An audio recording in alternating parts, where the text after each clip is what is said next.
Bismillahirrahmanirrahim. Assalamualaikum warahmatullahi wabarakatuh. Alhamdulillahirabbil alamin hamdan katsiran thayyiban mubarakan fih kama yuhibbu rabbuna wa yarda. Shalli wa nusallim ala sayyidil khalqi ajma'in sayyidina wa nabiyyina wa habibina wa maulana Muhammadin wa ala alihi wa sahbihi ajma'in wa man ihtada bihadihi wa istana bi sunnatihi ila yaumiddin amma ba'd.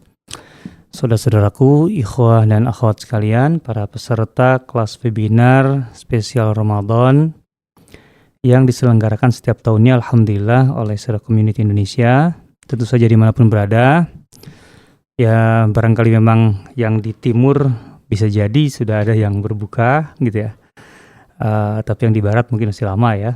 Alhamdulillah kita berjumpa kembali di atau mengawali kelas webinar spesial Ramadan ini dengan tema menghitung angka kedermawanan Rasulullah SAW. Semoga salawat dan salam selalu tercurah kepada junjungan kita semua, teladan hidup kita, baginda Nabi Muhammad SAW, juga kepada segenap keluarga, sahabat, dan seluruh pengikut beliau. Saudara-saudaraku, muslimin muslimat rahimakumullah, judul ini sengaja saya pilih karena sudah cukup lama saya fokus menggali aspek kekayaan Rasulullah SAW atau kehidupan ekonomi lah secara umum, kehidupan ekonomi Rasulullah SAW. Dan tentu saja di dalamnya memang terdapat informasi-informasi yang menarik tentang angka-angka yang menunjukkan jumlah kekayaan Rasulullah SAW, gitu ya. Baik itu dari segi pendapatan maupun dari segi pengeluaran atau pembelanjaan. Nah, di bulan Ramadan ini artinya saya terinspirasi dari situ untuk mengambil satu sisi, yaitu tentang kedermawanan Rasulullah SAW. Dan tentu saja kedermawanan Rasulullah SAW itu sangat masyhur, secara umum sangat masyhur. Apalagi di bulan Ramadan. Nah, ini dia. Artinya puncak kedermawanan Rasulullah SAW itu di bulan Ramadan. Nah, yang menarik di sini artinya katakanlah POV kita pada kajian kali ini adalah mencoba untuk menghadirkan informasi atau mengangkat angka-angka kedermawanan Rasulullah SAW. Walaupun tampaknya sulit juga untuk semuanya diangkakan gitu ya. Ada yang bisa diangkakan secara harfiah, ada yang tidak. Tapi secara umum bisa kita dapatkan gambaran nilainya gitu kalaupun tidak ada angkanya. Sebisa mungkin yang saya angkat ini adalah yang ada angkanya, atau tadi ada gambaran nilainya gitu ya. Nah, supaya kita tahu gitu ya, bahwa ketika dalam tanda petik ya kita ukur kedermawanan Rasulullah SAW, ternyata angkanya segini ya gitu ya. Artinya ini bisa ya sekarang kita masih di awal ya, artinya belum sampai ke kesimpulan, tapi intinya bisa jadi mengejutkan kita gitu loh. Artinya di luar perkiraan kita semua kan gitu, angka kedermawanan Rasulullah SAW itu. Artinya kedermawanan Rasulullah kalau kita hitung berdasarkan angka-angka. Tentu saja di luar yang angka-angkaan ini masih banyak. Artinya saya tidak mengklaim, disclaimer ya, saya tidak mengklaim menyajikan atau dalam kajian ini menyajikan seluruh informasi tentang kedermawanan Rasulullah SAW atau data kedermawanan Rasulullah, tidak. Tapi ini yang bisa saya angkat untuk setidaknya memberikan gambaran yang kemudian pada akhirnya bisa disimpulkan oleh kita tentang kedermawanan Rasulullah SAW. Oke, saya mulai dari hadis yang diriwayatkan Ibnu Abbas radhiyallahu taala anhu. Yang ini menjadi asal usulnya ya, artinya masih basis dari kajian kita. Ibnu Abbas menyatakan begini. Kana Rasulullah sallallahu alaihi wasallam jawadan. Atau kana Rasulullah sallallahu alaihi wasallam ajwadan nas. Maaf. Ada riwayat, ada versi lain. Kana Rasulullah sallallahu alaihi wasallam ajwadan nas. Wa kana ajwadu ma yakunu fi Ramadan. Hina yalqahu Jibril. Ada keterangan lebih panjang. Ujungnya Ibnu Abbas mengatakan fala Rasulullah sallallahu alaihi wasallam hina yalqahu Jibril ajwadu bil khairi minar rihil mursalah. Rasulullah SAW adalah sosok yang paling dermawan di antara semua orang. Bayangkan, para sahabat yang dermawan itu kan banyak. Oke, ini kita bicara tentang kualitas ya. Artinya kalau secara quantity ya para sahabat banyak yang royal sekali dalam kedermawan, tapi secara kualitas. Rasulullah SAW itu adalah orang yang paling dermawan di antara semua orang. Nah, jadi kedermawan Rasulullah SAW itu sifat yang melekat dengan beliau setiap saat, kapanpun, dimanapun. Nah, itu aja udah menarik. Kenapa? Karena di sisi lain ya, kita ini banyak yang lebih terfokus pada akhbar, berita-berita yang menunjukkan bahwa Rasulullah SAW itu punya keterbatasan secara ekonomi atau bahkan kesulitan secara ekonomi, gitu ya. Kelaparan, terus kemudian mengganjal perutnya dengan batu, kemudian tidak pernah makan roti 3 hari berturut-turut, pernah 3 purnama tidak ada yang dimasak, dan itu semua memang riwayatnya ada. Tapi kan kalau ini di Madinah saja kan ada 10 tahun. Gitu loh. Nah, dan kemudian hadis ini atau riwayat ini menjadi menarik bagi kita, bahwa Rasulullah SAW itu adalah orang yang paling dermawan di antara semua orang yang ada.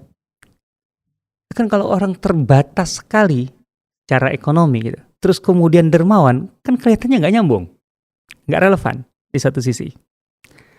Atau di sisi lain, dengan segala keterbatasan ternyata Rasulullah itu dermawan sekali, bisa jadi begitu kesimpulannya kan.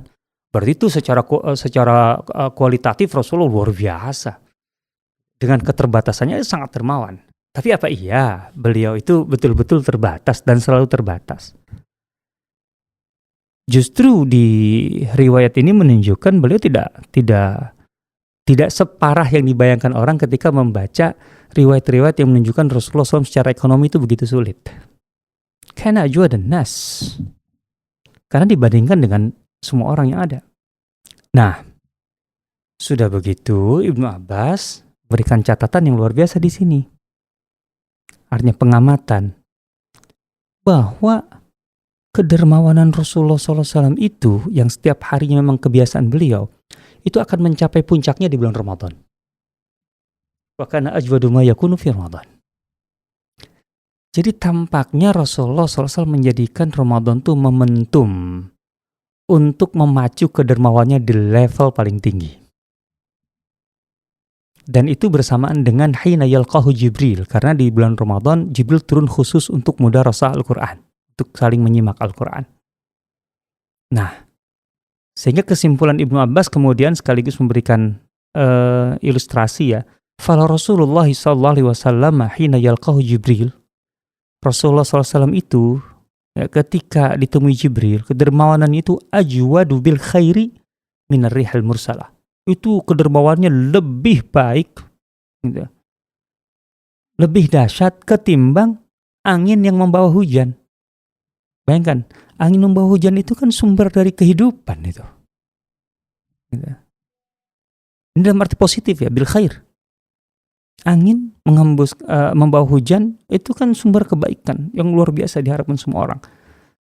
Anginnya saja sejuk, apalagi kemudian hujannya. Itu Rasulullah SAW digambarkan, diilustrasikan lebih unggul dari ini, lebih baik, lebih dahsyat dari ini, kata Ibnu Abbas. Nah, yang jelas dari riwayat ini bisa kita simpulkan bahwa Rasulullah SAW itu sangat dermawan. Bahkan paling dermawan di antara semua orang. Oke. Dan dengan paling dermawan itu tidak terbayang kalau secara volume itu kecil. Nggak kebayang. Dan di bulan Ramadan, kedermawan Rasulullah SAW itu mencapai puncak. Ini penting ibrah untuk kita. Kita sekarang bulan Ramadan ini. Inilah saatnya kita melecut diri, terutama dalam hal ini.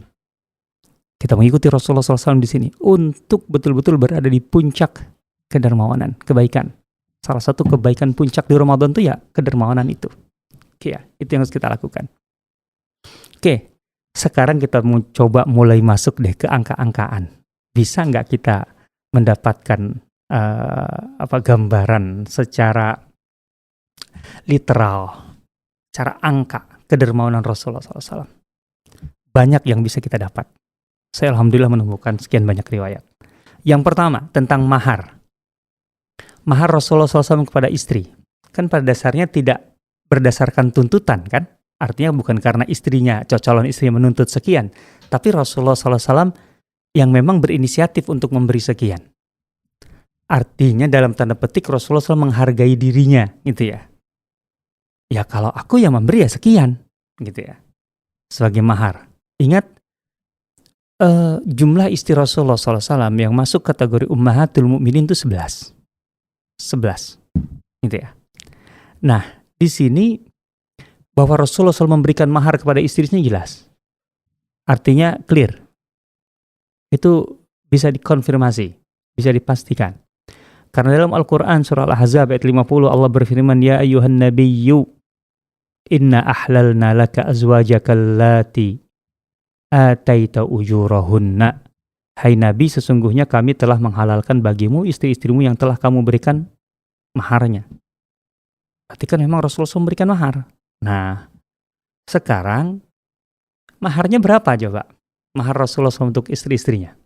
Wah ini yang akhwat nih senyum-senyum nih kalau dengerin nih. Dalam riwayat Muslim, Bunda Aisyah menyatakan kana shadaqu Rasulillahi sallallahu alaihi wasallam li azwajihi sintai asyrata uqiyatan wa nasyan. Mahar yang diberikan Rasulullah SAW kepada istri-istrinya adalah sebesar 12 uqiyah dan nash. Berapa itu 12 uqiyah dan nash? Dan ini dalam hitungan apa? Emas atau perak? Uqiyah itu ukuran ya. Artinya satuan berat lah. Itu untuk emas atau bisa perak bisa. Tapi di sini konteksnya emas, perak. Perak. Ada riwayat lain yang menunjukkan, bahkan kelanjutannya menunjukkan bahwa ini perak. Satu uqiyah perak itu sama dengan 40 dirham. Berarti kalau 12,5 uqiyah artinya ya 40 kali 12,5 sekitar atau menjadi 500 dirham.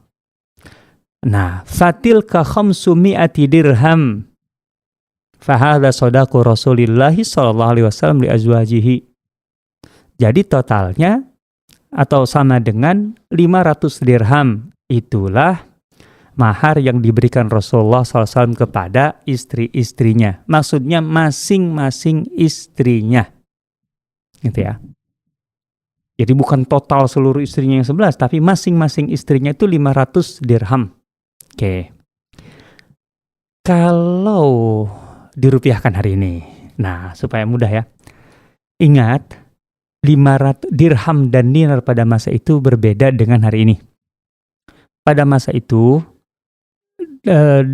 dirham dan dinar itu 10 berbanding 1. 10 dirham sama dengan 1 dinar pada masa itu. Gitu ya. Artinya kita harus pakai nilai pada masa itu dong, jangan nilai hari ini, gitu ya. Karena 1 dirham hari ini berbeda dengan 1 dirham pada masa itu, perbandingan dengan emas. Oke, jadi kalau pakai nilai hari itu 500 dirham sama dengan 50 dinar, gitu ya. Kali sekarang 1 dinar berapa? Nah, supaya mudah nih, supaya kita sepakati. Sekarang 1 dinar itu kan 4/4 gram. 24 karat ya, bukan 17 karat. Nah, sekarang 1 gram itu berapa? Nah, ayo jawab nih, yang baru beli atau jual. Kan tahu tuh. Kan sudah di atas 2,5 juta. Hampir 3 juta kan? Oke lah. Kali 4,5. Saya ambil mudahnya aja. 12 juta 1 dinar sekarang. Kalau 10 juta jelas lebih gitu ya. Karena udah di atas 2,5 juta kan 1 gramnya. 12 juta. Berarti 12 juta kali 50 dinar. 600 juta rupiah kalau dirupiahkan sekarang. Jadi nilai mahar Rasulullah SAW untuk setiap istrinya itu 600 juta.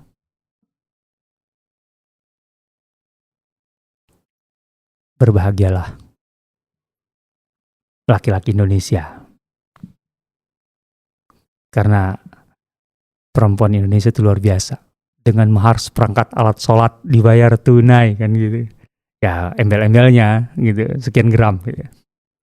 Tapi ala kulihal, nggak kecil loh, 600 juta rupiah kalau dirupiahkan. 50 dinar. Nah, dengan 11 istri, gitu ya, berarti kan mudahnya 11 kali 50. Sama dengan 550 dinar. Berarti total mahar Rasul yang dibayarkan Rasulullah SAW untuk semua istrinya itu 6,6 miliar. Untuk semua istrinya. Jadi untuk mahar aja Rasulullah SAW itu punya segitu. Sepanjang selama hidup beliau lah tentu ya.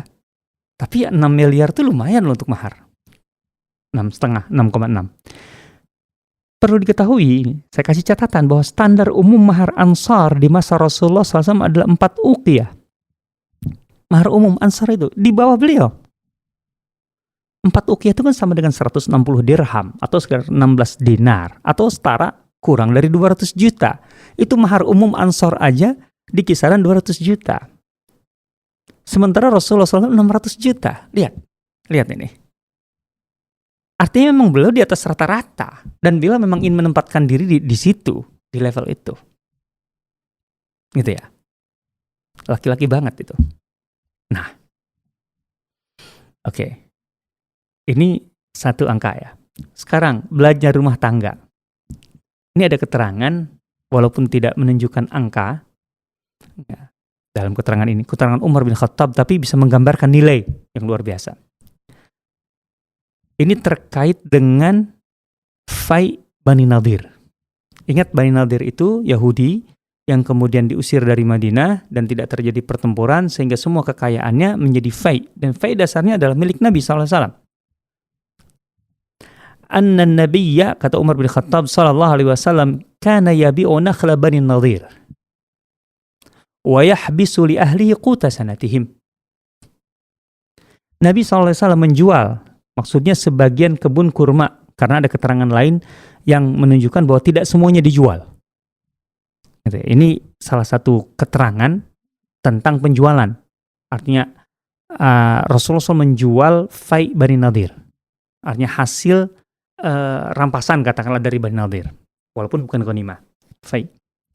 Sekali lagi ada keterangan lain yang menunjukkan bahwa tidak semuanya dijual. Jadi ada yang dijual dan ada yang dihadiahkan kepada beberapa sahabat dan ada yang kemudian wa kana yahbisu wa yahbisu li ahli quta sanah, dan kemudian ada yang diwakafkan dengan hasilnya.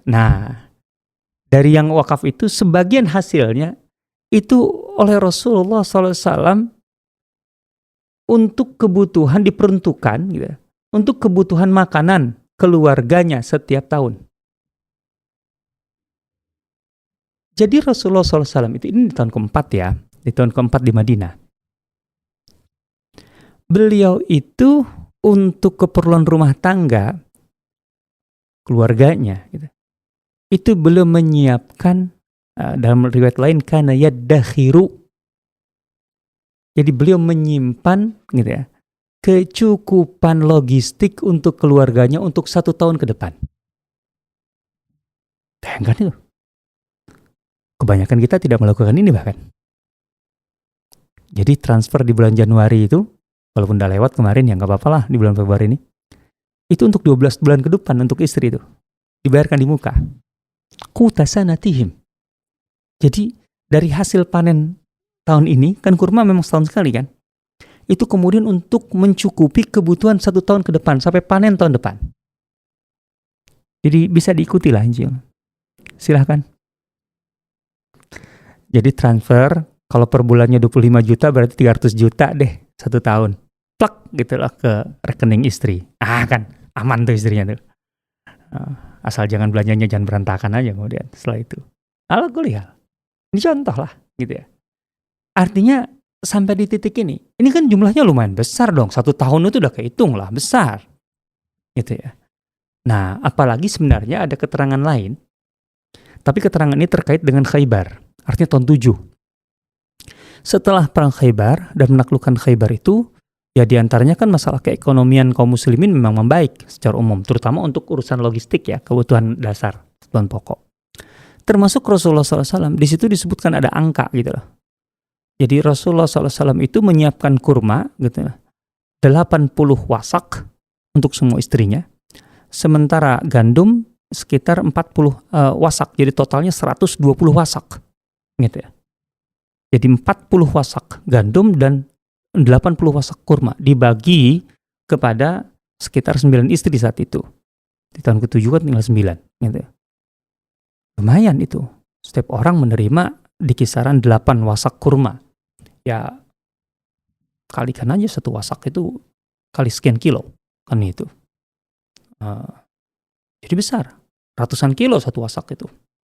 Nah, jadi intinya Rasulullah SAW itu ketika memberi untuk istri gitu, itu jumlahnya nggak kecil. Walaupun kemudian kita dapati bahwa ada kalanya di masa-masa itu Rasulullah SAW juga tetap kesulitan secara ekonomi. Kenapa? Kita harus tahu. Ketika Rasulullah SAW memberi sekian besar kepada istri-istrinya itu, di sisi lain atau di saat yang sama Rasulullah SAW menerima tamu, delegasi, macam-macam, dan itu harus dijamu, harus dikasih. Akhirnya Rasulullah SAW meminta, artinya dalam arti lain meminjam kepada istrinya gitu loh, yang sudah dibagikan itu, untuk kemudian menjamu tamu-tamu beliau, nanti beliau ganti. Itu cara beliau, gitu ya. Nah itu dia yang harus kita pahami. Oke. Berikutnya, hadiah. Kedermawanan Rasulullah SAW melalui hadiah, jangan tanya. Yang paling mudah gambaran besarnya. Pada tahun 9 dan 10 Hijriah. Selama 2 tahun itu kan tahun yang dikenal dengan istilah Am al-Wufud. Tahun kedatangan delegasi-delegasi Arab dari seluruh penjuru Jazirah Arab ke Madinah. Dan itu jumlah delegasinya saja itu bisa sampai hampir 100-an lah. Ibnu Sa'ad dalam At-Tabaqat itu udah 70-an lebih kalau tidak salah. Dan satu delegasi itu bisa terdiri dari 5 orang, bisa 10 orang, bisa kurang, bisa lebih. Oke lah. Ambil aja rata-rata itu 10 orang. Itu setiap kali delegasi datang, Rasulullah SAW itu akan membekali mereka, memberi mereka hadiah, terutama di sini uang. Dalam Tabaqat Ibnu Sa'ad jelas dikatakan, gitu ya. Fa'ajazahum, maka Rasulullah melepas mereka dengan sekian, masing-masing dikasih 5 dinar, kadang-kadang ya tergantung, enggak selalu 5 dinar, tapi angka 5 dinar itu sering muncul. 2 dinar, 5 dinar, dan seterusnya. Per orang. Kali rata-rata 10, kali taruhlah 100 delegasi totalnya selama 2 tahun. Dan itu dari uang pribadi beliau. Harus diketahui. Makanya hasil perang Hunain itu jangan ditanya, kan besar. Iya, tapi ya itu gitu. Sehingga pas perang Tabuk, Rasulullah SAW sudah kesulitan secara keuangan, artinya untuk membiayai perang.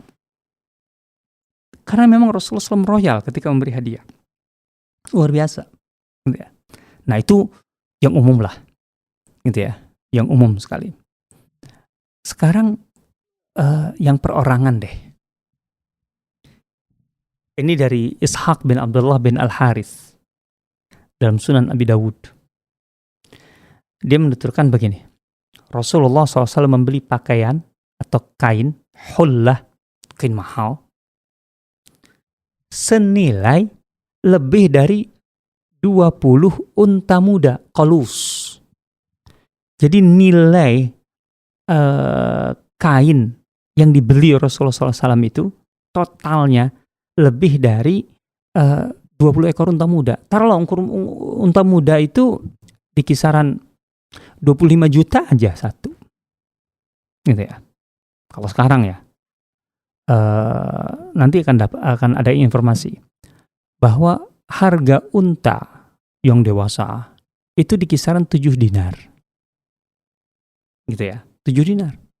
Nah berarti kalau unta muda itu separohnya aja 3 dinar, kan sudah berapa? Sudah 36 juta sekarang. Kan itu kalau dirupiahkan. Taruhlah 35 juta. Berarti 20 ekor unta muda itu 700 juta. Jadi Rasulullah SAW memberi kain-kainan lah pokoknya, itu senilai 700 juta rupiah untuk dihadiahkan kepada pembesar Yaman, Dhu Yazan. Ya, karena dia untuk tokoh besar. 700 juta. Kan pertanyaan begini, emang itu duit siapa? Duit Rasulullah SAW lah. Ingat di masa Rasulullah SAW, Baitul Mal itu belum ada duitnya. Belum. Yang namanya kas negara tuh belum ada duitnya karena belum ada sumbernya, gitu ya. Ya kalaupun ada sesekali itu langsung hilang, langsung habis karena dibagikan, gitu ya. Nah, sementara kan dari fai, kalau fai itu kan milik Rasulullah SAW pribadi. Nah, bayangkan 700 juta untuk hadiah.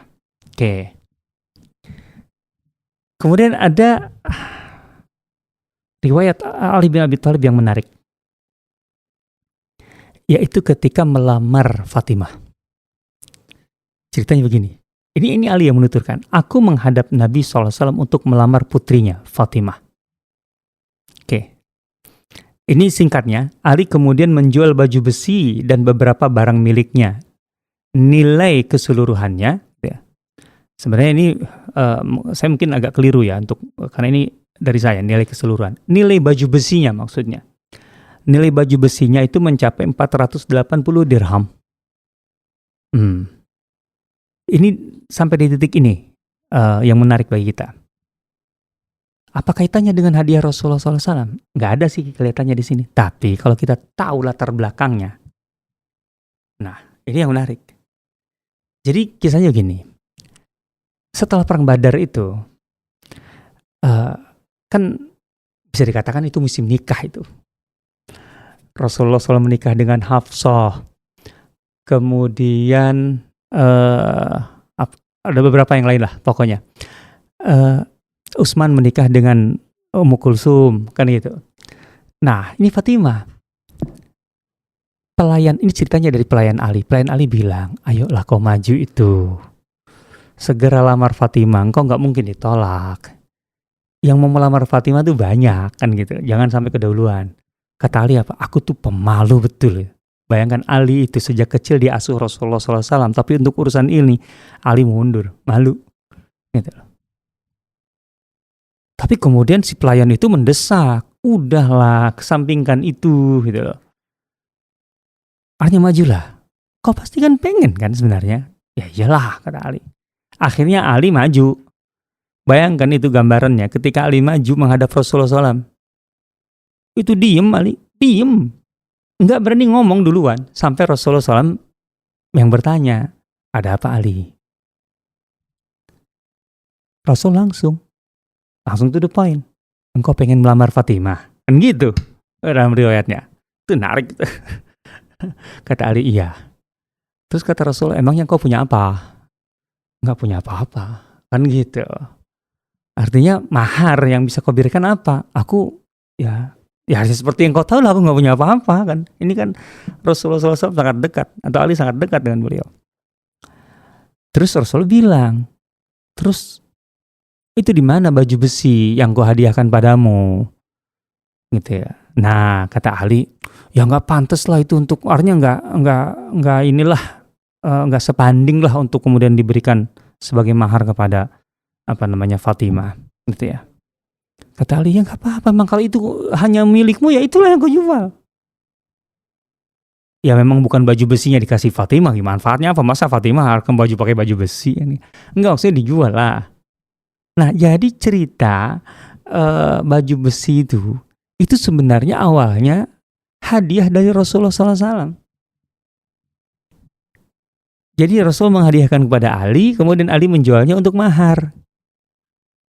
Bayangkan baju besi. Nilainya berapa? 480 dirham. Sama dengan 48 dinar. Hampir 50 dinar kan. Berarti berapa? Ya hitung aja 600 juta tadi kalau dirupiahkan, kurangi dikit. Kurangi 2 dinar.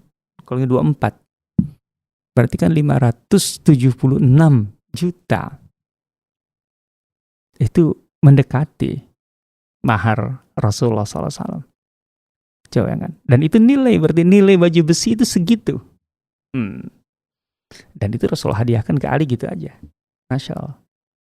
Ngasih hadiah tuh lumayan. Kalau sekarang 500 juta sudah bisa beli mobil satu lah. Mobil Cina kan murah-murah sekarang harganya. Oke. Ya destinator lah. Cukup lah tuh kalau Mitsubishi. Oke, berikutnya nih. Hakim bin Hizam menuturkan. Ini cerita ini dituturkan Hakim bin Hizam ketika dia masih musyrik. Dia masih musyrik. Dan masih tinggal di Mekah. Kata Hakim bin Hizam, Muhammad SAW adalah orang yang paling aku cintai di masa jahiliyah. Coba lihat. Jadi jangan pikir orang jahiliyah itu semuanya memusuhi Rasulullah SAW. Enggak. Hakim bin Hizam itu kawan dekat. Ini pengakuannya. Orang yang paling aku cintai di masa jahiliyah. Setelah menjadi nabi, dia hijrah ke Madinah. Artinya dia tetap di Mekah. Suatu ketika, Hakim mendapati jubah Dhiyazan dilelang di pasar. Itu katakanlah Raja Yaman, tuh Raja Himyar. Dilelang di pasar Yaman. Hakim membelinya seharga 50 dinar. Ini versi At-Tabrani, Ahmad dan At-Tabrani. Saya mendapati versi Ibnu Asakir itu bukan 50 dinar. Harga aslinya 300 dinar.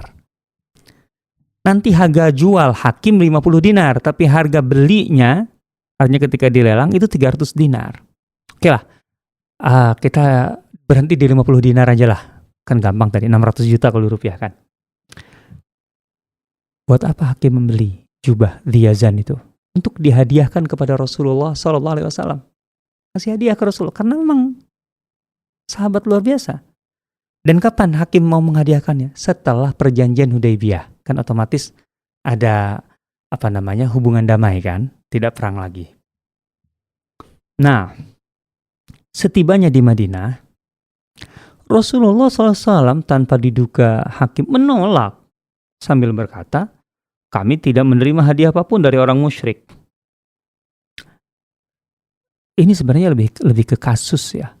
Ke Hakim bin Hizam. Karena Rasulullah SAW menerima hadiah kok dari orang-orang kafir. Dari Muqawqis, dari yang lain-lain. Menerima kok. Maksudnya ini semacam shock terapi lah bagi Hakim. Hakim, kok itu sahabatku? Masa sampai titik ini kok belum masuk Islam? Kan sama dengan begitu. Udahlah gitu. Hubungan kita akan benar-benar ini kalau kau masuk Islam deh. Seakan-akan gitu pesannya gitu ya. Jika kau bersedia, kami akan membelinya. Gitu. Artinya aku tidak menerima hadiah, tapi akan membelinya. Nah, ceritanya Hakim bin Hizam kecewa. Maka kemudian dia besoknya di pasar Madinah, dia langsung melelang. Pokoknya tawaran menurutku sudah masuk, udahlah. Aku istilahnya jual rugi lah. Tadi kan belinya dia sebenarnya dalam riwayat Ibnu Asakir 300 dinar. Nah, diam-diam Rasulullah SAW menyuruh Usamah bin Zaid. Usamah, ikuti Hakim bin Hizam di pasar. Dia jual beli. Jadi Rasulullah nitipkan duit ke Usamah bin Zaid. Ya, Usamah bin Zaid bin Harithah. Masih muda, belia sekali waktu itu. Ya usianya mungkin baru 16 tahun. Gitu ya. Atau 15 tahun. Itu Rasulullah SAW mengasih 50 dinar. Bayangkan aja, 600 juta.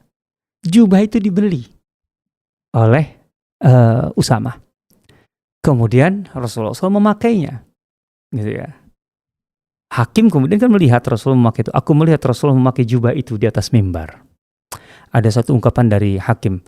Tidak ada orang yang lebih agung gitu ya, dengan memakai baju yang luar biasa ini ketimbang Muhammad SAW. Kan gitu. Nah, tampaknya memang Rasulullah SAW ingin menyenangkan sahabatnya dari sisi itu, dengan cara itu. Aku nggak menerima sebagai hadiah, tapi aku belilah, tetap aku yang pakai kan gitu. Kan itu maksud Hakim kan itu, ingin melihat Rasulullah SAW memakai jubah itu. Walaupun itu bukan hadiah darinya.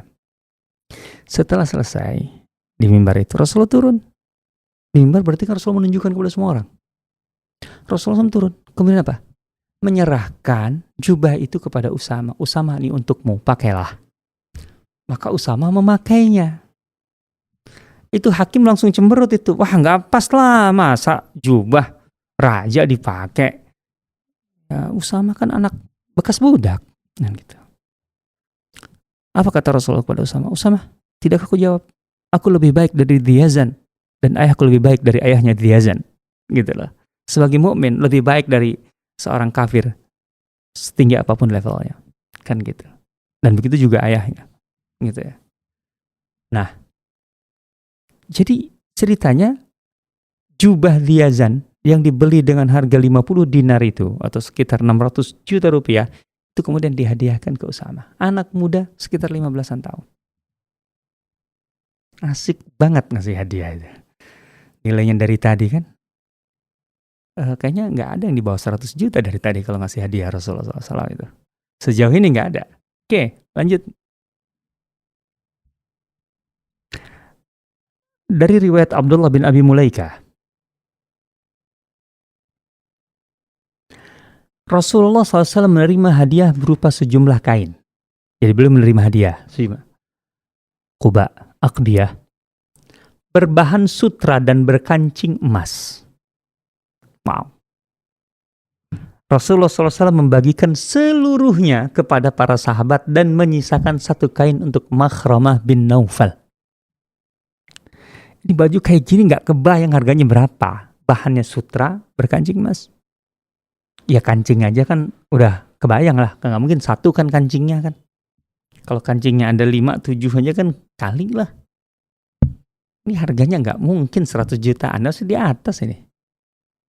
Dan itu kemudian dibagikan semuanya kepada para sahabat. Subhanallah. Gitu ringannya. Oke, berikutnya. Dari riwayat Abdullah bin Umar. Wah, saya tidak tahu saya punya waktu berapa lama sih sebenarnya nih. 10 menit lagi. Masya Allah. Saya kebanyakan ngasih data. Tapi gak apa-apa, ini data lah ya. Karena untuk dapatkan angka itu. Dari Abdullah bin Umar, Rasulullah SAW menerima sejumlah kain mahal. Siyara, Utarid, itu namanya. Kalau dapatkan teks ini, itu maksudnya adalah baju berkain mahal. Atau dari bahan kain yang mahal. Beliau menghadiahkan satu kepada Umar bin Khattab.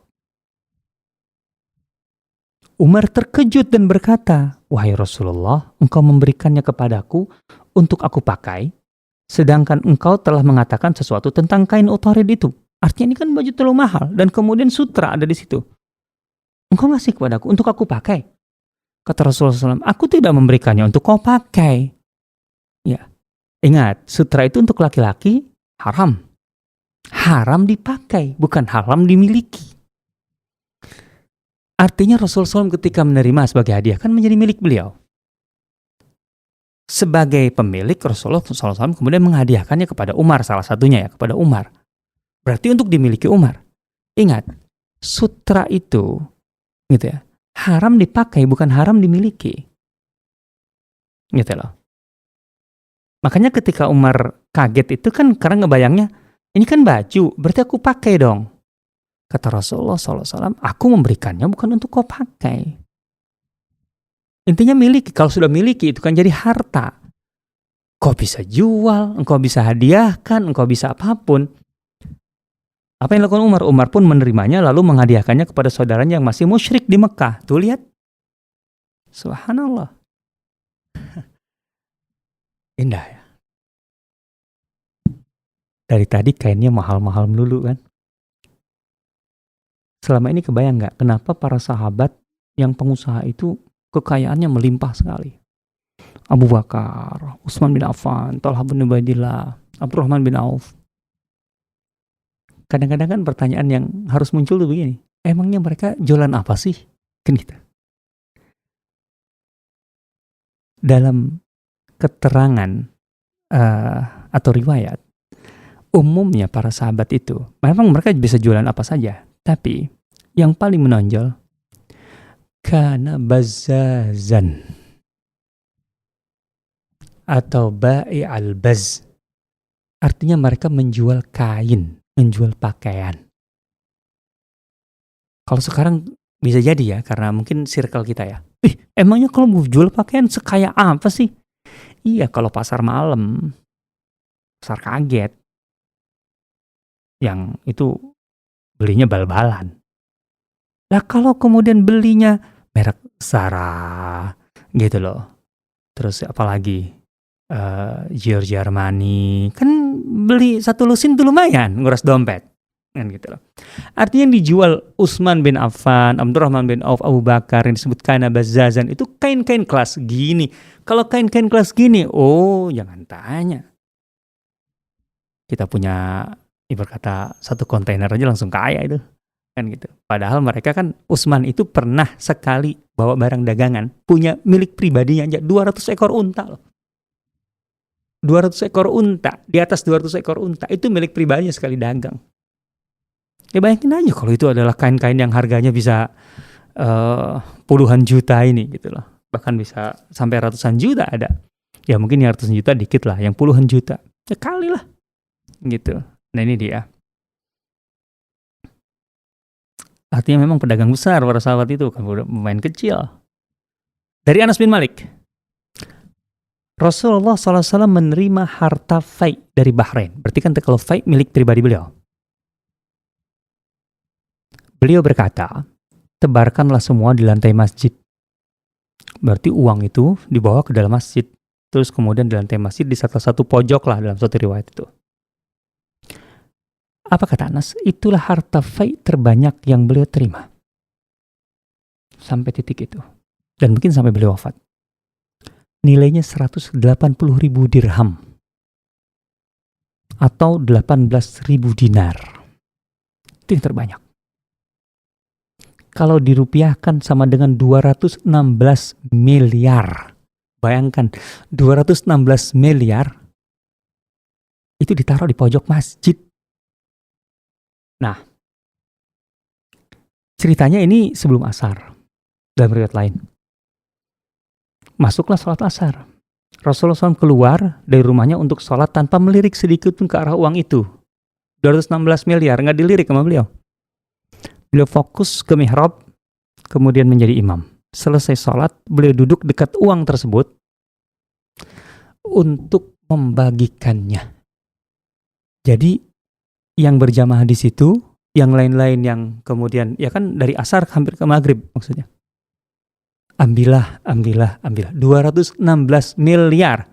Sebelum maghrib sudah habis. Dan kata Anas, Rasulullah SAW kemudian berdiri dan tidak ada satu dirham pun yang tersisa. 216 miliar dari ba'da asar sampai sebelum maghrib. Clear, bersih. Ini siapa yang dermawan kayak gini? Itu milik beliau. Fai itu milik beliau. Lillahi wali rasul. Jelas. Milik beliau. Makanya beliau hadiahkan. Karena milik beliau. Gitu ya. Kalau fai itu. Subhanallah. Bisa jadi ini angka terbanyak yang berupa uang yang dibagikan oleh Rasulullah SAW dalam satu waktu. 216 miliar. Artinya kalau Rasulullah mau enak hidupnya, ya kan? Sebenarnya kan gampang. 216 miliar tuh kalau dibagi 1 miliar sebulan aja. Itu kan berarti kan 216 bulan. 216 itu berapa tahun? Gitu loh. Berapa tahun? 1 bulan 1 miliar. Tapi kan Rasulullah memilih 216 miliar itu habis dalam sekejap dari ba'da asar sampai sebelum maghrib. Oke, berikutnya pelunasan utang. Saya singkat aja ya karena waktunya terbatas. Jabir bin Abdullah menuturkan, Rasulullah SAW melunasi utang Jabir dengan cara membeli unta Jabir dengan harga sebesar utangnya. Jadi Jabir punya utang. Oke. Rasulullah SAW kemudian membeli unta Jabir agar Jabir bisa melunasi utangnya. Utangnya kebetulan seharga unta itu berapa? 1 uqyah emas. 1 uqyah emas itu sama dengan 7 dinar. Berarti kalau sekarang tadi 12 juta 1 dinar sama dengan 84 juta. Kan emas lagi gila-gilaan nih harganya, gitu ya. Nah, masalahnya setelah menerima unta, Rasulullah SAW mengembalikannya kepada Jabir sebagai hibah setelah membayar lunas harganya, bahkan diberi lebih. Jadi Jabir punya masalah, masalahnya utang. Utangnya senilai sekitar 84 juta kalau rupiahkan. Nah, Rasulullah SAW kemudian membeli unta Jabir senilai itu. Nih dah, supaya kamu bisa melunasi utangmu. Oke kan? Selesai tuh utang Jabir. Jabir kan kemudian menyerahkan untanya kepada Rasulullah SAW. Ternyata Rasulullah SAW kemudian menghibahkan unta itu. Jabir, kau butuh unta. Jabir kan termasuk, apalagi di awal-awal ini, miskin. Ini masih muda Jabir. Jabir, ku hibahkan unta ini padamu. Dan bahkan Rasulullah SAW kemudian memberikan uang lebih ya. Artinya bukan hanya 7 dinar, bahkan dilebihkan oleh Rasulullah SAW. Subhanallah, itu cara Rasulullah SAW. Betapa dermawanannya. Ada orang punya utang dan punya barang. Dia datang sengaja ke kita untuk bisa menjual barangnya agar dia bisa melunasi utangnya. Bayangkan, kita dalam tanda petik jadi kayak pura-pura beli barang dia gitu ya. Supaya dia bisa melunasi utang, setelah utangnya lunas, kan otomatis sudah. Jadi bukan sekedar dari awal dia punya duit, belum tentu orang punya duit langsung dibayarin utangnya gitu. Utangnya lunas, barangnya, mobilnya, contohnya dia jual mobil, mobilnya dikembalikan. Kau kan butuh mobil, inilah aku udah punya 2 mobilnya, buat apa juga beli mobil kamu. Kan gitu. Subhanallah, itu kedermawanan yang luar biasa. Itu yang dilakukan Rasulullah SAW, itu dilakukan Utsman bin Affan. Utsman bin Affan kan termasuk di antara riwayatnya kan begitu cara mainnya untuk membantu seseorang itu. Jadi orang tuh nggak ngerasa dibantu dari awal gitu loh. Cara begitu itu elegan betul itu cara itu. Oke. Salman Al-Farisi, utang Salman, itu ngeri utangnya. Jadi ketika Salman di Madinah itu awalnya kan jadi budak. Salman tuh kemudian kan budak Yahudi lagi, artinya milik Yahudi, memerdekakan diri. Masalahnya syarat pemerdekaannya itu mahal sekali. Pertama, 300 bibit kurma di kebun Al-Faqir dan 40 uqiyah emas. Ngeri. Tunai lagi. Kan nggak sampai segitu yang namanya harga budak itu kan sekitar 7 uqiyah gitu ya. Paling 10 uqiyah paling tinggi. Ini 40 uqiyah. Dia jadi Salman harus membayar 4 kali lipat dari harga normal. 300 bibit pohon kurma terpenuhi berkat bantuan gotong royong para sahabat, sementara 40 uqiyah emas itu dari Rasulullah SAW. Bayangkan 40 uqiyah emas. 1 uqiyah itu 7 dinar, itu sama dengan 280 dinar. Jadi Rasulullah SAW memberikan 40 uqiyah emas kepada Salman dengan nilai kalau sekarang 3,36 miliar rupiah. Sekali ngasih untuk memerdekakan sahabatnya. Subhanallah.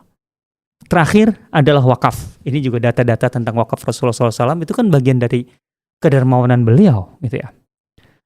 Wakaf Rasulullah itu bisa dikatakan dari semua sektor lah. Kebun. Ada kebun Mukhairik. 7 bidang kebun kurma hibah dari Mukhairik itu diwakafkan oleh Rasulullah SAW. Pada tahun 3 Hijriah. Penerima manfaat kaum du'afa. Ada Fai Bani Nadir. Lahan perkebunan kurma hasil Fai dari Bani Nadir. Tahun 4 Hijriah. Itu sebagiannya diwakafkan. Itu untuk nafkah keluarga, hasilnya untuk kaum du'afa, perlengkapan perang dan senjata. Kemudian ada Fai Fadak. Fai Fadak, setengah lahan perkebunan di Fadak tahun 8 Hijriah. Itu besar nilainya. Dan juga Wadi Qura, sepertiga lahan perkebunan di Wadi Qura. Itu diwakafkan atau menjadi wakaf Rasulullah SAW. Benteng Al-Katibah, Al-Watih, Benteng Salalim, beserta lahan perkebunan di sekitarnya, semuanya terletak di Khaybar. Tahun 7 Hijriah itu kemudian diwakafkan oleh Rasulullah SAW. Hasilnya kurma, gandum, dan hasil perkebunan lainnya. Itu untuk kebutuhan kaum du'afa. Pasar.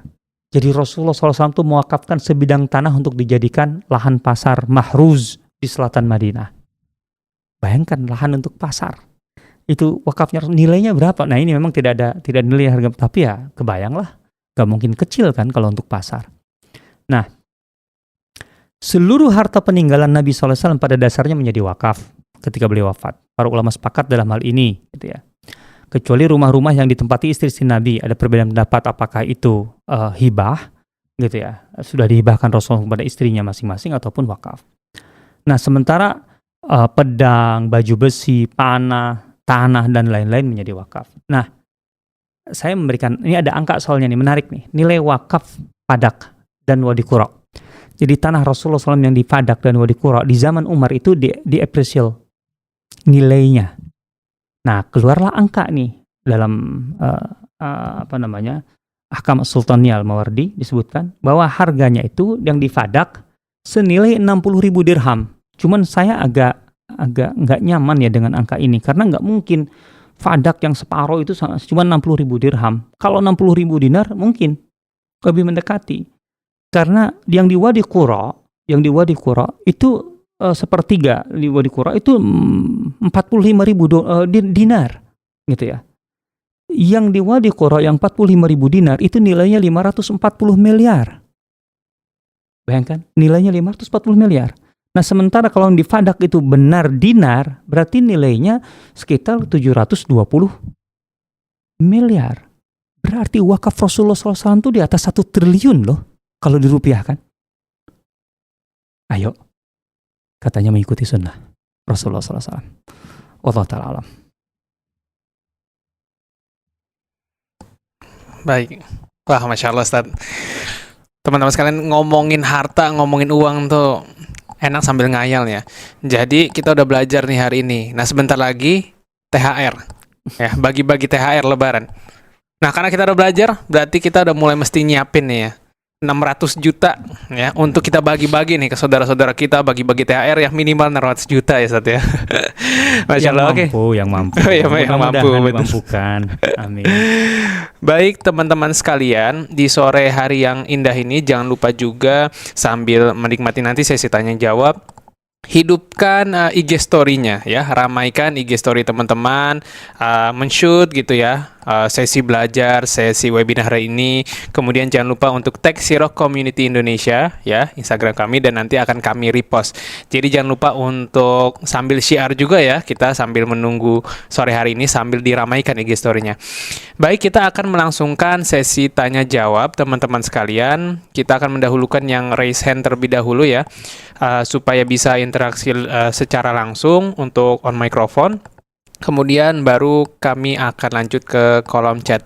Baik, silakan bisa raise hand bagi yang ingin bertanya atau berdiskusi dengan Ustadz Asep. Nah, sambil menunggu pertanyaan, mungkin saya juga jadi penasaran ini, Ustadz. Sahabat itu kan banyak yang kaya sebenarnya ya, bahkan uangnya udah sangat banyak. Itu ketika Rasulullah membagikan hadiah, apakah mereka tetap ya mendapat bagian katakanlah atau ikut ngambil, lalu mereka kok tetap kerja Sat, padahal ibaratnya yang dibagiin udah hartanya sangat melimpah Sat, maksudnya tetap sangat gigih, mereka pengusaha semakin kaya raya dan seterusnya. Nah, itu kira-kira bagaimana Sat? Apa salahnya orang kaya menerima hadiah? Kan nggak ada larangan orang kaya menerima hadiah. Ya juga sih Sat. Itu di satu sisi, artinya secara hukum nggak ada masalah ketika ada hadiah gitu, orang kaya mengambil kan gitu ya. Apalagi pada dasarnya memang hadiah itu harusnya di open untuk semua gitu loh kan. Seperti tadi yang 216 miliar yang dari FAI Bahrain itu yang dikatakan oleh Anas bin Malik. Bahkan di situ disebutkan bahwa Abbas itu termasuk mengambil yang banyak. Padahal Abbas itu kaya gitu loh. Gitu ya. Ya pada dasarnya nggak ada salahnya kan. Pada dasar secara hukum nggak ada salahnya. Karena memang ini memang pembagian hadiah, bukan tadi zakat, bukan, kalau itu mah enggak gitu loh. Itu mah enggak gitu. Nah, apalagi ketika hadiah itu pemberian dari Rasulullah SAW, mereka melihat ada nilai lebih dari sekedar hadiah gitu ya, wujud hadiah ataupun nominal hadiah gitu ya. Karena ini pemberian Rasulullah SAW itu menjadi nilai lebih bagi mereka, ini jadi istimewa gitu. Apapun yang dari Rasulullah SAW itu kan dasarnya istimewa. Sehingga ketika itu hadiah dari Rasulullah SAW, lo bayangkan Rasulullah SAW itu menghadiahkan jubahnya kepada subhanallah, penyair besar itu, anaknya Zuhair bin Abi Sulma, Ka'ab bin Zuhair, yang dia semasa jahiliyah selalu menggunakan syairnya untuk menghantam Islam gitu, menghantam Rasulullah SAW. Kemudian pada akhirnya taubat dia dan masuk Islam setelah Fatu Makkah. Itu kan kemudian Rasulullah SAW memberikan jubahnya kepada Ka'ab bin Zuhair sebagai bentuk apresiasi, pengakuan bahwa engkau itu memang kuterima lah gitu loh keislamanmu. Nah, tahu nggak itu jubah itu kemudian ditawar oleh Muawiyah kemudian nanti gitu ya, dengan harga yang tinggi dan nggak diberikan. Sampai kemudian Ka'ab bin Zuhair meninggal, kemudian ke keturunannya, baru kemudian dijual masih ke Muawiyah dengan harga 50.000 dirham, 5.000 dinar. 5.000 dinar. Lumayan. Tadi 50 dinar aja udah 600 juta ya Ustaz ya. Tambah nolnya lagi 6M lah ya. Iya. Jubah. Coba bayangkan. Nah, itu dia. Jadi istimewa sekali di situ gitu loh. Itu yang membuat kemudian ya para sahabat mengambil lah. Secara hukum memang tidak salah. Artinya ketika itu adalah hadiah untuk umum, bahkan tadi Rasul membagikan kepada para sahabat secara umum gitu. Karena memang bukan zakat. Kecuali kalau zakat atau memang ada peruntukannya jelas untuk fakir miskin, itu lain lah. Para sahabat gak akan ambil lah. Bahkan mereka sendiri adalah muzaki kan gitu. Ataupun mereka sendiri adalah pewakaf gitu. Tapi kalau ada pemberian dari Rasul, mereka ambil. Baik Ustaz, karena siapa yang memberi ya Ustaz ya. Apalagi itu nilai plusnya kemudian. Baik Ustaz, syukron Ustaz. Nah, kita akan langsung ke yang sudah raise hand nih dari peserta webinar hari ini. Tadi yang pertama Muhammad Farid ya. Tadi raise hand duluan ya. Kemudian nanti dilanjutkan oleh Yahya. Mungkin boleh kepada saudara Muhammad Farid silahkan on mic untuk menyampaikan pertanyaan kepada Ustadz Asep. Silahkan.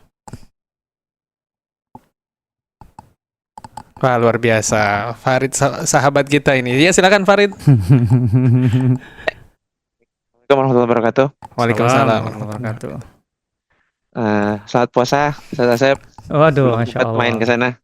Iya. Terima kasih ilmunya. Ini sebenarnya banyak banget yang bisa di counter gitu ya. Narasi secara di masyarakat itu kan ya, kalau kita di Sirah Community udah sering gitu ya. Banyak menggambarkan Nabi itu miskin, kemudian harusnya kalau orang-orang yang berkutat di agama nggak boleh beli yang mewah-mewah, itu kan kayaknya kental sekali di masyarakat gitu ya. Data-data ini sebenarnya bisa langsung mengcounter semua itu gitu.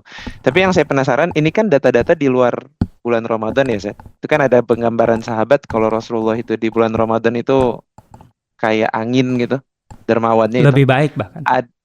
Ada data nggak, Zed? Kalau di bulan Ramadan itu seperti apa? Ini kan di luar Ramadan aja udah begini gitu ya. Kita udah menghayal gitu ya. Ya, Gitu, bukan hayalan orang itu, fakta historis itu. Nggak, kita menghayal pengen ngikutin. Oh iya. Kayak gimana gitu ya. Ya nggak usah dikit-dikit ngayal 600 juga. juta gitu. Bismillah lah, ngapain ngehayal? Bismillah, nyata. Bismillah. Gini. Memang ya pengalaman saya ya, sulit untuk mendapatkan kepastian ini tuh di luar Ramadan atau di dalam Ramadan gitu loh. Artinya sulit tuh. Saya sejauh ini belum menemukan yang memisahkan antara kedermawanan Rasulullah SAW di Ramadan atau di luar Ramadan.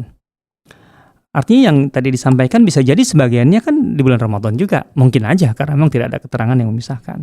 Tapi taruhlah, anggaplah. Yang saya sampaikan tadi semua itu di luar Ramadan. Anggaplah begitu. Kan gitu.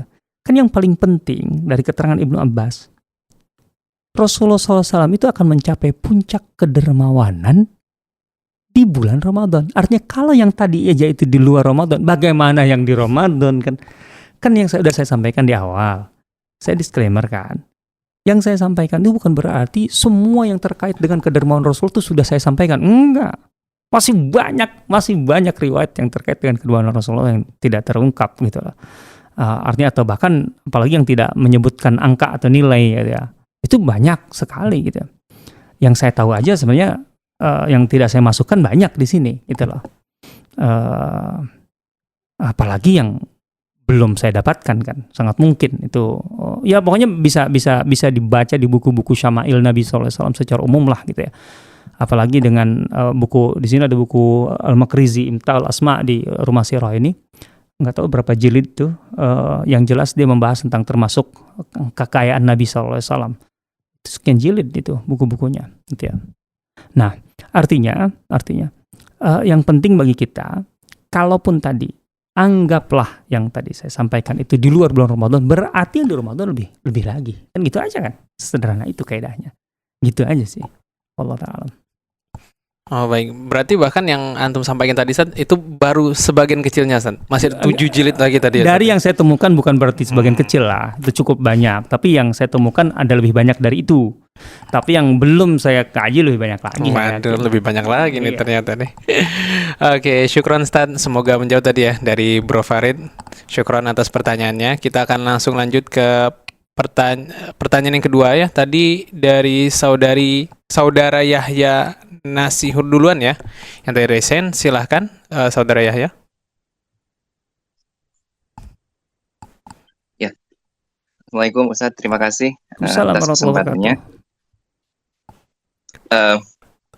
Saya pernah dengar Ustadz, saya dengan Yahya, saya pernah dengar dari seorang Ustadz ya, bahwa ulama pada zaman dahulu itu bahkan untuk makan besok hari aja masih belum kebayang gitu Ustadz. Terus tadi saya sempat dengar pernyataan Ustadz bahwa Rasulullah menyiapkan keperluan logistik untuk keluarganya. Saya koreksi, pernyataan Umar, bukan pernyataan saya. Pernyataan Umar, iya. Ya mungkin ada saya yang salah dengar juga. Nah itu menyiapkan logistik untuk keluarganya selama 1 tahun gitu Ustadz. Nah itu bagaimana Ustadz untuk menanggapi hal itu? Ya artinya Rasulullah ketika punya kemampuan untuk itu beliau lakukan. Ketika beliau tidak punya kemampuan ya tidak beliau lakukan. Wajar aja kan. Kan ada meriwayatkan la yadakhiru li ghad. Tapi kemudian ada riwayat ini dan ini sama-sama di Sahih Bukhari loh. Makanya Ibnu Hajar mengatakan ini maksudnya itu bisa dihimpun itu. Artinya ketika Rasulullah SAW di masa-masa sulit beliau memang tidak menyimpan apapun untuk besok. Tapi begitu Rasulullah SAW punya kemampuan dan memang melimpah itu setelah Bani Nadir, apalagi setelah Khaybar gitu lah. Ya beliau siapkanlah 1 tahun untuk istrinya gitu lah. Dan itu dilakukan, itu merupakan amalan sebagian sahabat. Yang saya ingat adalah Salman Al-Farisi. Salman Al-Farisi itu kan kita tahu zuhudnya kayak apa. Tapi beliau ketika jadi gubernur di Madain gitu, itu bahkan ke pasar membeli kalau kita tuh logistik dalam jumlah cukup besar, cukup banyak. Makanya kemudian disoal oleh sebagian orang karena bagi mereka, loh orang seperti Salman Al-Farisi sezuhud masa kayak gini belinya banyak banget gitu kan. Gitu loh. Apa kata Salman? Emang beginilah takwa. Gitu loh. Ada ungkapan yang menarik dari kalau nggak salah dari Mu'adz bin Jabal. Tazawwad summa ta'abbad, dan itu juga kalau nggak salah diungkapkan oleh Salman. Atau setidaknya itulah prinsip Salman. Tazawwad summa ta'abbad. Kalau engkau ingin menghamba kepada Allah dengan sebenar-benarnya, maka penuhi dulu modalmu, bekalmu, selesaikan urusan logistikmu. Tazawwad, bukan tazawwaj. Itu beda ya, dal dengan jim. Yang tahu bahasa Arab, jangan repot, jangan sampai salah, saya ditafsirkan nanti salah itu. Kata Ustaz itu tazawwaj summa ta'abbad gitu. Nanti yang sudah kawin lagi. Oh enggak, salah. Ini puasa nih, kurang konsen nanti. Tazawwad dari zad gitu. Berbekalah, penuhi logistikmu, summa ta'abbad. Kemudian dari situ menghambalah kepada Allah dengan tenang gitu loh. Itu prinsip sebagian sahabat kok. Bahwa kemudian ada sahabat lain yang tidak begitu atau ada ulama soleh kemudian yang tadi, ya nggak masalah, itu sebagai pilihan pribadi dan pengalaman pribadi. Tapi mana yang paling pas untuk kita? Toh dengan tadi bahkan silahkan, contohnya ya mau transfer 1 tahun ke depan untuk istrinya, saya rasa itu bagus itu, karena itu juga adalah. Tapi dengan konsep tadi ya, untuk supaya menenangkan kita selama tahun ke depan itu tinggal ya yang fokus apa gitu, POV kita tinggal apa gitu, karena urusan logistik udah selesai, bisa dilakukan itu. Din ini, beragama ini ada keleluasaan yang luar biasa, dan itu bisa kita dapatkan contohnya bahkan dari Rasulullah SAW, dan itu saja generasi terbaik para sahabat. Wallahu ta'ala alam. Siap, syukron Ustaz. Kalau dari pertanyaannya kelihatannya saudara Yahya ini udah mau langsung mempraktikkan Ustaz. 1 tahun langsung ditransfer Ustaz ya. Tapi tazawwad ya. Ya tazawwad Ustaz. Bukan tazawwaj. Oke, siap Ustaz. Syukron saudara Yahya. Ini juga sudah ada lagi yang raise hand, tapi ini saya baca di kolom chat ada pertanyaan menarik. Sepertinya kita ke kolom chat dulu, 1 pertanyaan. Saya izin bacakan ya Ustaz ya, pertanyaannya dari Silakan. saudara Faisal ya. Bismillah, izin bertanya Ustaz. dana fantastis ini begitu luar biasa jika disandingkan dengan kondisi keuangan sekarang. Khususnya di Indonesia, cukup penasaran Ustadz, bagaimana kondisi keuangan atau ekonomi negara saat itu, mulai dari biaya hidup, gaya hidup, dan sebagainya. Sehingga total dana tersebut sebenarnya termasuk standar besar atau standar kecil dalam skala ekonomi pada saat itu. Tentu tidak sama ya, selama kita kalau bicara 10 tahun masa Rasulullah SAW di Madinah ya, artinya kita batasi di situ aja, tentu tidak sama antara tahun-tahun pertama, pertengahan, dan ujung gitu ya. Tentu angka-angka besar itu lebih banyak di pertengahan ke ujung gitu ya. Yang jelas ada ungkapan begini dari Abdullah bin Umar kalau tidak salah, bahwa secara ekonomi, terutama terkait dengan masalah kebutuhan dasar, kebutuhan pokok ya, itu betul-betul Madinah itu aman setelah penaklukan Khaybar. Ya, artinya sebelum penaklukan Khaybar itu masih rentan ketahanan pangan ya, di Madinah masih. Kenapa rentan? Karena memang kondisi kaum muslimin kan kalau dibandingkan dengan kita itu nggak normal. Setahun tuh perang berapa kali, coba bayangkan. Gitu loh. Kita itu kalau ngalami perang, saya nggak kebayang loh Indonesia itu ekonominya morat-maritnya kayak apa. Satu kali aja gitu loh. Lah Rasulullah SAW itu gitu sejak tahun kedua kan perang tuh nggak berhenti. Makanya sebenarnya, nah ingat, dan perang itu artinya setiap sahabat yang terjun ke medan perang itu membiayai diri sendiri. Itu harus dipahami.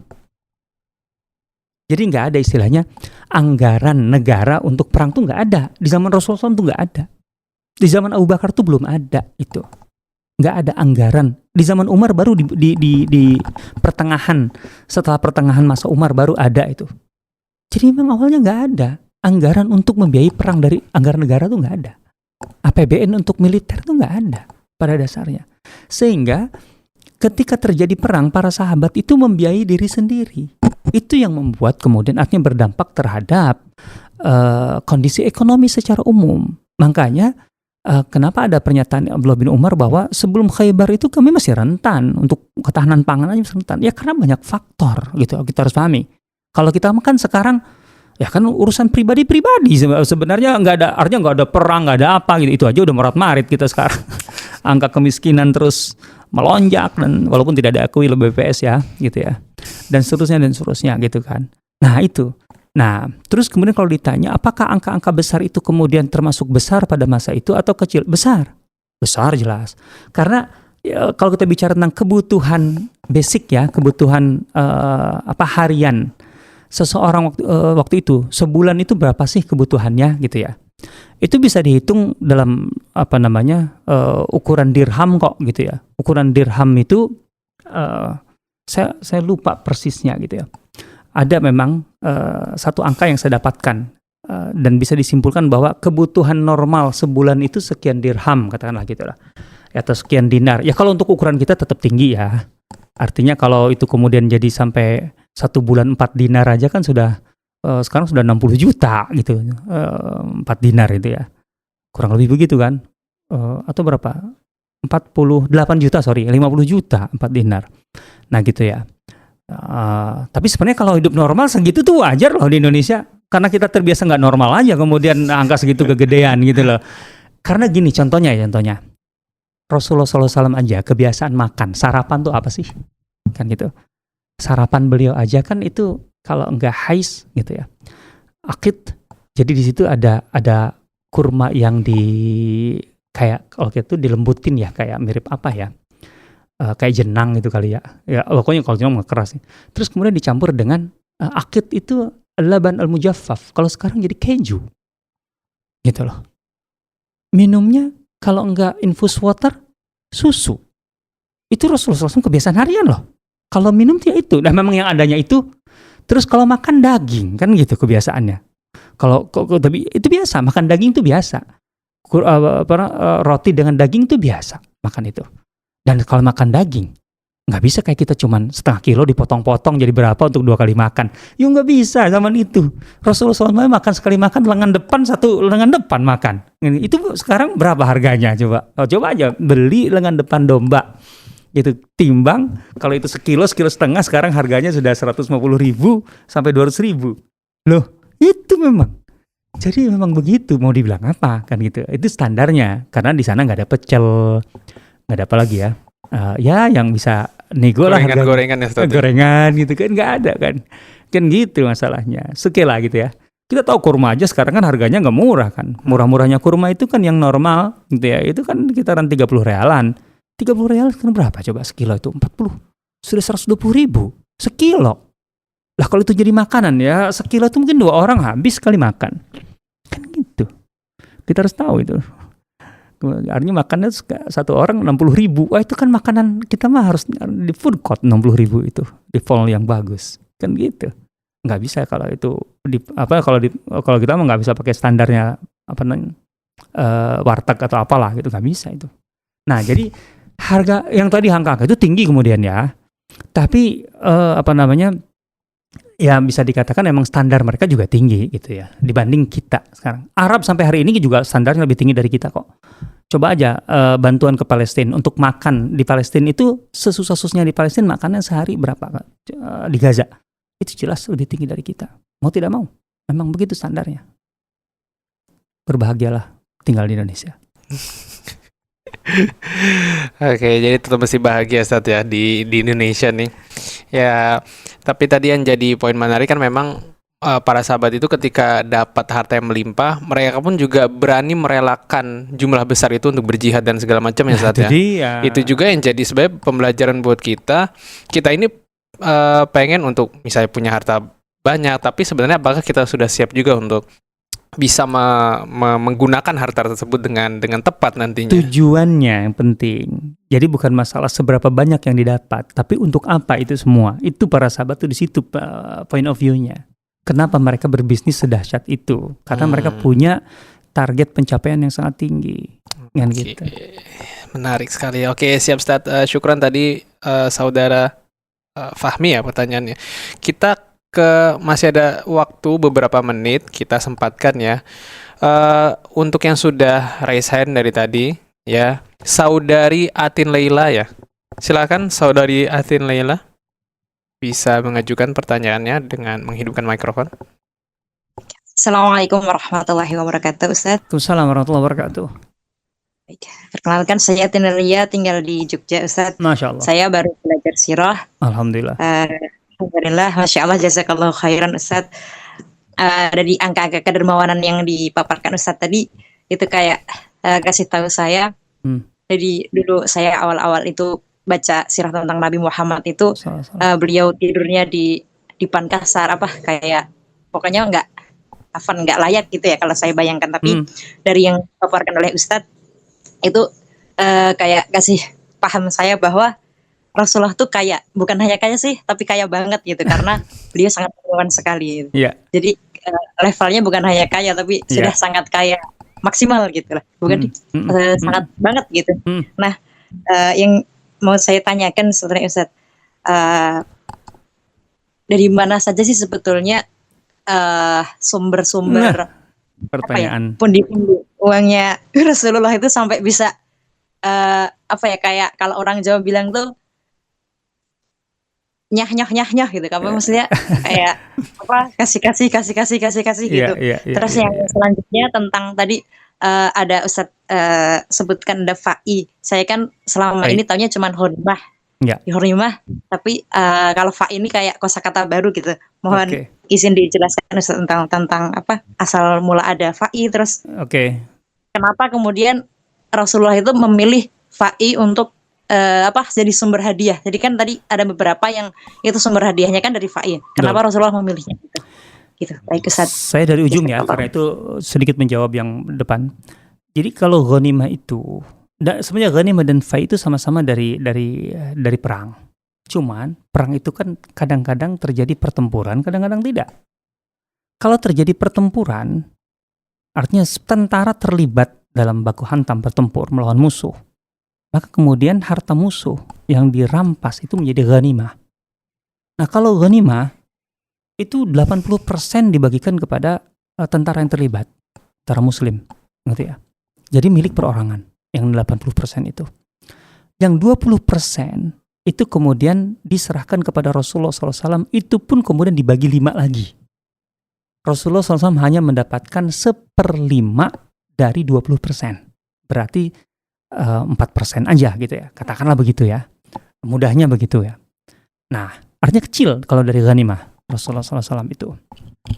Nah, sementara fai itu ketika peperangan itu tidak terjadi pertempuran, gitu, tidak jadi pertempuran, maka pada dasarnya fai itu dalam surah Al-Hasyr, ma'afa Allahu ala rasulihi gitu, itu menjadi milik Rasulullah SAW. Artinya milik di sini pengelolaannya itu diserahkan sepenuhnya kepada Rasulullah SAW. Untuk apa? Ya, memang ada kemudian ada fakir miskin, kemudian ibnu sabil dan sebagainya. Artinya katakanlah ada pos-pos untuk publik lah, ada. Tapi kan secara umum itu pengelolaannya diserahkan kepada Rasulullah SAW, menjadi milik beliau. Maka beliau apakan? Nah, sekarang masalahnya Rasulullah SAW ketika memiliki fai itu, beliau mengatakan, dan itu pun merdudun ilaikum, aku kembalikan kepada kalian. Gitu loh. Jadi dalam bentuk apa? Dalam bentuk macam-macam. Ada bentuk hadiah, hibah. Jadi contohnya ada sahabat yang Ansor, bahkan kalau nggak salah di kasus Bani Nadir itu, fai Bani Nadir itu, ada sahabat Ansor tapi miskin, gitu ya. Ansor kan pada umumnya punya tanah, punya kebun. Tapi ada juga Ansor yang miskin, gitu ya. Seperti Abu Lubabah dan nah, itu Rasulullah SAW kemudian kasih kebun, gitu loh. Sementara yang lain kan enggak. Tuh. Jadi di sini nggak ada kaidah kemudian harus merata kayak ghanimah gitu, dibagikan masing-masing, enggak, gitu loh. Itu kembali kepada Rasulullah SAW, gitulah. Untuk itu. Terus untuk apa lagi? Maka kemudian sebagian hasilnya itu untuk membeli senjata, untuk memperbanyak kendaraan kuda, untuk membeli, gitu. Jadi dikembalikan kepada Rasulullah sepenuhnya itu. Nah, dari situlah kemudian karena itu milik Rasulullah pada dasarnya sallallahu alaihi wasallam, berarti kan masuk ke dalam tadi data kepemilikan beliau. Dan ketika beliau hadiahkan kan seharusnya beliau, bukan seharusnya, pada dasarnya beliau tidak ada kewajiban untuk menghadiahkan yang tadi kayak 216 miliar itu, yang dari Bahrain yang 18.000 dinar, kan nggak ada kewajiban juga untuk membagikan. Tapi Rasul mengambil kebijakan, ya aku hadiahkan aja. Artinya kalau itu di-keep oleh beliau untuk beliau pribadi pun nggak salah kok. Emang dasarnya hukumnya memang milik beliau. Tapi kan beliau memilih untuk beliau hadiah, itu kan menunjukkan kedermawanan beliau. Dan itu memberikan impresi atau kesan yang sangat dahsyat kepada para sahabat bahwa Rasulullah sebagai uswah, sebagai qudwah itu bagaimana menyikapi harta itu kan kelihatan betul. Coba kalau harta itu bukan milik Rasulullah SAW, kan orang melihat ya memang bukan milik beliau kok, ya harus dibagi kan gitu. Tapi ketika milik pribadi dibagi, itu menjadi uswah hasanah yang sangat luar biasa. Beginilah seharusnya kalau kita punya harta, kan gitu jadinya, kan gitu. Nah, jadi keuswahan, kekuduhan Rasulullah menjadi tampak dari sini. Nah, saya sudah menduga pertanyaannya, emang Rasulullah SAW sumbernya dari mana itu sebanyak itu gitu kan? Ya, fai besar memang, porsi fai itu besar, fadak fai, kemudian Wadi Qura itu juga fai gitu, yang tadi sih kalau totalnya di appraisal di zaman Umar itu 1 triliun lebih itu. Tapi yang lain-lain juga bukan kecil ya. Rasulullah SAW memang berhenti berdagang? Enggak juga. Ada riwayat Ibnu Abbas bahwa Rasulullah SAW di pasar domestik, artinya kalau di lingkungan Madinah beliau masih berdagang. Karena jelas beliau bertransaksi dan mendapatkan keuntungan untuk apa? Coba menarik nih. Rasulullah SAW bertransaksi, sengaja jual beli untuk mendapatkan keuntungan. Keuntungannya itu ternyata dalam keterangan Ibnu Abbas dibagi-bagikan oleh beliau kepada janda-janda Bani Abdul Muthalib. Jadi beliau ingin ngasih hadiah atau sedekah kepada janda-janda, kepada bibi-bibinya, sepupu-sepupunya gitu, yang janda-janda dari Bani Abdul Muthalib itu. Itu dengan cara dagang dulu, dapat untung dibagi-bagi, kayak gitu. Itu beliau lakukan itu. Beliau dapat hadiah beliau banyak, gede-gede dari banyak tokoh-tokoh gitu kan. Gitu kalau kita baca, ikuti hadiah-hadiah yang diterima Rasulullah SAW itu dahsyat-dahsyat tuh, perhiasan apa macam-macam. Nah, terus kemudian emang beliau tidak beternak. Beliau tuh punya domba loh. Domba beliau tuh sekitar 100 ekor. Unta beliau untuk susunya aja, untuk peras susunya aja itu sekitar 30 ekor. Gitu loh. Jadi Rasulullah punya, dipikir nggak punya gitu. Rasulullah SAW setiap hari menerima susu yang diperas dari susu unta beliau. Setiap hari itu. Beliau tuh setiap hari minum susu unta. Jangan salah. Gitu.